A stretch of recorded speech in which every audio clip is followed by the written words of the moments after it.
తాజా 30 young hero Nani వరుసగా 7 విజయాలను సొంతం చేసుకున్నాడు. ఇప్పుడు 8వ విజయం కోసం మేర్లపాక గాంధీతో జతగట్టబోతున్నాడు. వెంకటాద్రి ఎక్స్ప్రెస్ రాజా చిత్రాలతో ప్రేక్షకులను ఆకట్టుకున్న దర్శకుడు మేర్లపాక గాంధీ.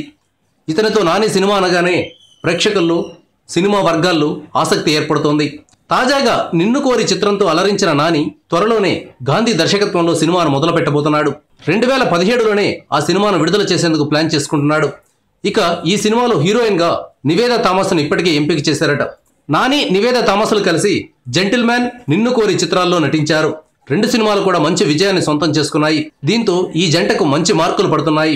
ముచ్చటగా 3వసారి వీరిద్దరి కాంబోలో సినిమా తీసుకువచ్చేందుకు దర్శకుడు మేర్లపాక గాంధీ సిద్ధమయ్యారని తెలిసి నాని అభిమానులు సంతోషిస్తున్నారు. అయితే నివేదా థామస్తో నాని వరుసగా సినిమాలు చేస్తుండడంతో ఏంటి మ్యాటర్ అని డౌట్ వ్యక్తం చేస్తున్న వాళ్ళు కూడా లేకపోలేదు. అయితే ఈ అనుమానాల్లో ఎలాంటి నిజం లేదని నాని చెప్తున్నాడు. ఏదో యాక్సిడెంటల్గా అలా జరిగిపోతోందని నాని చెప్తున్నట్లు సమాచారం. Thank you viewers. ఈ వీడియో మీకు నచ్చితే లైక్ బటన్ టచ్ చేయండి. తాజా 30 ఛానల్కు సబ్స్క్రైబ్ చేయండి. మీ మిత్రులకు షేర్ చేయండి.